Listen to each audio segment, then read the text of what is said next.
Hello! ఈనాటి విశ్లేషణలో మనం ఆప్షన్ ట్రేడింగ్ అనే ఒక కాంప్లెక్స్ ప్రపంచంలోకి అడుగుపెట్టబోతున్నాం. ముఖ్యంగా తక్కువ మూలధనం అంటే లిమిటెడ్ క్యాపిటల్తో మొదలుపెట్టే బిగినర్స్ కోసం ఇదొక పజిల్ను సాల్వ్ చేయడం లాంటిది. అసలు ఈ మార్కెట్ ఎలా పనిచేస్తుంది? సరైన ఎంట్రీ పాయింట్స్ ఏంటి? అలాగే ఒక స్ట్రాంగ్ రిస్క్ మేనేజ్మెంట్తో ఆ కష్టపడి సంపాదించిన అకౌంట్ను ఎలా కాపాడుకోవాలి అనే విషయాలను డీకోడ్ చేద్దాం. ఓకే, ఇంకా లేట్ చేయకుండా డైరెక్ట్గా పాయింట్కి వచ్చేద్దాం. మనం ఈ రోజు కవర్ చేయబోయే ముఖ్యమైన పాయింట్స్ ఒక్కసారి చూద్దాం. ఆప్షన్ ట్రేడింగ్లో ఉన్న రెండు దారులు, ఒక simple real life insurance example, option selling మరియు బయింగ్ మధ్య ఉన్న తేడాలు, మన సైలెంట్ ఎనిమీ అయిన టైం డికే గురించి, అలాగే ఫైనల్గా స్టాప్ లాస్తో క్యాపిటల్ ప్రొటెక్షన్. రైట్, మొదటి విషయానికి వద్దాం. ఆప్షన్ ట్రేడింగ్లోకి ఎంటర్ అవ్వగానే ఉండే ఆ రెండు దారులు ఏంటి? ఆ కీలకమైన మలుపు ఎక్కడుంది? ఎవరైనా మార్కెట్లోకి అడుగుపెట్టగానే మనకు రెండు ప్రధానమైన మార్గాలు కనిపిస్తాయి. అవే ఆప్షన్ బయింగ్ మరియు ఆప్షన్ సెల్లింగ్. ఆప్షన్ బయింగ్ అంటే ఏంటంటే సింపుల్గా మార్కెట్ పైకి వెళ్తుందని భావిస్తే కాల్ కొంటాం, కిందకు వెళ్తుందని భావిస్తే పుట్ కొంటాం. దీనికోసం మన జేబులోంచి కొంత ప్రీమియం చెల్లిస్తాం. ఇక రెండవది ఆప్షన్ సెల్లింగ్. దీన్నే ఆప్షన్ రైటింగ్ అని కూడా అంటారు. ఇక్కడ ట్రేడర్లు రివర్స్లో ఆలోచిస్తారు. ముందుగానే ప్రీమియం కలెక్ట్ చేసుకుని ఆప్షన్లను అమ్ముతారు.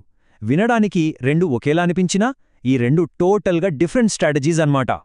ఈ రెండు స్ట్రాటజీస్ని ఇంకా బెటర్గా అర్థం చేసుకోవడానికి ఒక రియల్ లైఫ్ ఇన్సూరెన్స్ ఎగ్జాంపుల్ చూద్దాం. ఈ సిస్టమ్ అసలు ఎలా పనిచేస్తుందో ఇప్పుడు తెలుసుకుందాం. ఇది నిజంగా చాలా ఇంట్రెస్టింగ్గా ఉంటుంది. గమనించండి, ఒక ఆప్షన్ బయ్యర్ అంటే ఎవరంటే అచ్చం ఒక ఇన్సూరెన్స్ పాలసీ కొనే వ్యక్తి లాంటివాడు. ఒక చిన్న అమౌంట్ను ముందులో ప్రీమియంగా కడతాడు. ఒకవేళ భవిష్యత్తులో ఏదైనా అనుకోనిది జరిగితే పెద్ద కవరేజ్ లేదా లాభం ఆశిస్తాడు. సింపుల్ గదా. మరి ఆప్షన్ సెల్లర్ ఎవరు? వీళ్ళు అచ్చం ఒక ఇన్సూరెన్స్ కంపెనీ లాంటివాళ్లన్నమాట. వీరు చాలామంది దగ్గర చిన్న చిన్న ప్రీమియంలను వసూలు చేస్తూ రెగ్యులర్ ఇన్కమ్ జనరేట్ చేస్తారు. కానీ ఎప్పుడైనా మార్కెట్లో అనుకోని భారీ కదలిక వస్తే ఆ సెల్లర్ తన జేబులోంచి భారీ క్లెయిములను చెల్లించాల్సి వస్తుంది. అయితే ముందుగా మనం ఆప్షన్ సెల్లింగ్ గురించి, అందులో ఉండే హై క్యాపిటల్ రిస్క్ గురించి మాట్లాడుకుందాం. బిగినర్స్ ఎందుకు దీనికి ఖచ్చితంగా దూరంగా ఉండాలో ఇక్కడ అర్థమవుతుంది. నిజానికి ఆప్షన్ సెల్లింగ్లో విన్నింగ్ ప్రాబబిలిటీ అంటే గెలిచే అవకాశం చాలా ఎక్కువ. మార్కెట్ సైడ్ వేజ్లో ఉన్నా పెద్దగా కదలకపోయినా సరే సెల్లర్కి లాభాలు వస్తూనే ఉంటాయి. కన్సిస్టెంట్ ఇన్కమ్కి ఇది బెస్ట్. కానీ ఇక్కడే ఒక పెద్ద ప్రాబ్లం ఉందండి. అదేంటంటే ఆప్షన్ సెల్లింగ్ చేయడానికి అకౌంట్లో భారీ మార్జిన్ అవసరమవుతుంది. దీనిని సేఫ్గా స్టార్ట్ చేయాలంటే కనీసం ₹1,00,000 పైగానే క్యాపిటల్ కావాలి. సో తక్కువ డబ్బుతో మార్కెట్లోకొచ్చే కొత్త ట్రేడర్లకు ఇది అస్సలు సెట్ అవ్వదు. క్యాపిటల్ సంగతి కాసేపు పక్కన పెడితే ఇక్కడ మనం గుర్తుంచుకోవాల్సిన ఒక భయంకరమైన నిజం ఉంది. ఆప్షన్ సెల్లింగ్లో అన్లిమిటెడ్ రిస్క్ పొంచి ఉంటుంది. ముఖ్యంగా నేకిడ్ సెల్లింగ్ అంటే ఎలాంటి హెడ్జింగ్ లేకుండా అమ్మామంటే అది విపరీతమైన ప్రమాదం. అకస్మాత్తుగా వచ్చే ఓవర్నైట్ గ్యాపప్స్, గ్యాప్ డౌన్స్ వల్ల సెల్లర్స్ ఊహించని నష్టాలను ఫేస్ చేయాల్సొస్తుంది. ఒక రకంగా చెప్పాలంటే సరియైన రిస్క్ మేనేజ్మెంట్ లేకుండా సెల్లింగ్ చేస్తే చిన్న అకౌంట్స్ మొత్తం రాత్రికి రాత్రే తుడిచిపెట్టుకుపోతాయి. ఆ స్ట్రెస్ మామూలుగా ఉండదు. మరి ₹1,00,000 లేని బిగినర్స్ పరిస్థితేంటి? ఇక్కడే మనకు బిగినర్స్ కోసం ఆప్షన్ బయింగ్ అనే కాన్సెప్ట్ వస్తుంది. హై రివార్డ్, లో క్యాపిటల్. అదేంతో చూద్దాం. కొత్త ట్రేడర్లకున్న అతిపెద్ద అడ్వాంటేజ్ ఇదే. ఆప్షన్ బయింగ్ స్టార్ట్ చేయడానికి చాలా తక్కువ క్యాపిటల్ సరిపోతుంది. జస్ట్ ఒక ₹5,000 నుండి ₹10,000 పెట్టుబడితో కూడా మార్కెట్లోకి ఎంటర్ అవ్వచ్చు. ఆప్షన్ సెల్లింగ్లో లాగా ₹1,00,000 భారీ మార్జిన్ ఒత్తిడి ఇక్కడ మనకు అస్సలుండదు. ఈ కంపారిజన్ టేబుల్ చూస్తే బయింగ్ ఎందుకు సేఫ్ అనేది క్లియర్గా అర్థమవుతుంది. ఆప్షన్ బయింగ్లో మన రిస్క్ అనేది మనం చెల్లించిన ఆ చిన్న ప్రీమియంకే లిమిట్ చేయబడి ఉంటుంది. వర్స్ట్ కేస్లో మార్కెట్ రివర్స్ అయినా సరే మనం కట్టిన ఆ ప్రీమియం అమౌంట్ మాత్రమే పోతుంది. కానీ రివార్డ్ విషయానికొస్తే లాభాలకు ఎలాంటి లిమిట్ ఉండదు. మార్కెట్లో స్ట్రాంగ్ ట్రెండ్ ఉన్నప్పుడు ఆ చిన్న ప్రీమియమే కొన్ని నిమిషాల్లో భారీ రిటర్న్స్ ఇవ్వగలదు. తక్కువ క్యాపిటల్, లిమిటెడ్ రిస్క్. అందుకే ఆప్షన్ బయింగ్ అనేది బిగినర్స్కి బెస్ట్ స్టార్టింగ్ పాయింట్. అయితే ఇక్కడే ఒక క్యాచ్ ఉంది. ఆప్షన్ బయింగ్ అనగానే అంత ఈజీ కాదు. ఇప్పుడు మనం 5వ విభాగం గురించి మాట్లాడుకుందాం. Time decay, silent enemy. Option బయింగ్లో ఉన్న అసలైన చిక్కు ఇదే. ఇప్పుడు మన మైండ్లో ఒక ఇంట్రెస్టింగ్ క్వశ్చన్ రావాలి. ఆప్షన్ బయింగ్లో రిస్క్ కేవలం ఆ చిన్న ప్రీమియానికే లిమిట్ అయినప్పుడు అసలు బిగినర్స్ తమ క్యాపిటల్ను ఎందుకు అంత వేగంగా కోల్పోతుంటారు? అకౌంట్స్ ఎందుకు అంత తొందరగా జీరో అయిపోతాయి? దానికి ఒకే ఒక రీజన్ ఉందండి. అదే టైం డీకే.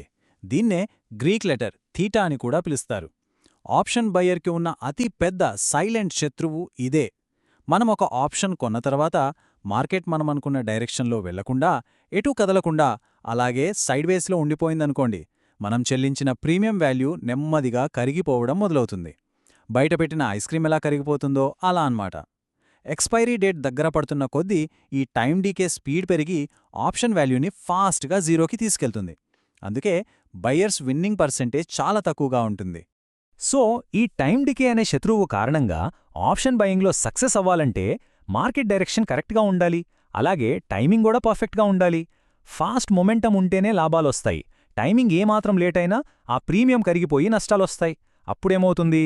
ఆ కంటిన్యూయస్ ప్రెషర్ వల్ల ట్రేడర్లలో ఫియర్ మరియు గ్రీడ్ అంటే భయం మరియు దురాశ పెరిగిపోయి ఎమోషనల్ ట్రేడింగ్కి దిగుతారు. లాజిక్ మిస్ అయ్యి కేవలం ఎమోషన్స్తో ట్రేడ్ చేస్తే ఇంకా ఆ అకౌంట్ ఖాళీ అవ్వక తప్పదు. మరి దీన్నుంచి బయటపడే దారి లేదా? ఖచ్చితంగా ఉంది. మన 6వ విభాగం, అదే స్టాప్ లాస్తో క్యాపిటల్ ప్రొటెక్షన్. ఇదే మన అల్టిమేట్ సర్వైవల్ టూల్.